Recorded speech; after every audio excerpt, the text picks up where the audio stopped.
মাশাআল্লাহ, parents feed করাইছে কিভাবে দেখেন, কর্ফ একদম ভরে ভরে কর্ফে খাওয়া, তাও আবার ভ্যারাইটিস। আমি আমার পাখিদের 4-5 বেলা করে ভিন্ন ভিন্ন খাবার দেই, এক খাবার রিপিট করি না, তো ওরাও একদম টেস্ট করে একদম বাচ্চাদের খাওয়ায়। বাচ্চাদের দেখেন মাশাআল্লাহ মাশাআল্লাহ কত ফিট করাইছে দেখেন, আর হেলদি দেখেছেন বাচ্চাটা। বাচ্চা কিন্তু আর মাত্র 3টাই আছে, বাকি 2টা বুক হয়ে গেছে। আপনারা যারা নেওয়ার আছেন জলদি ইনবক্স করে নিয়ে ফেলবেন। Thank you.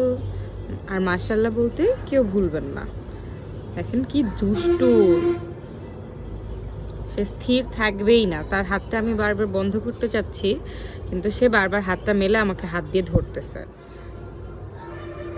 ছোট ছোট করে চোখ খুলে তাকায়, দেখছেন? মাশাআল্লাহ।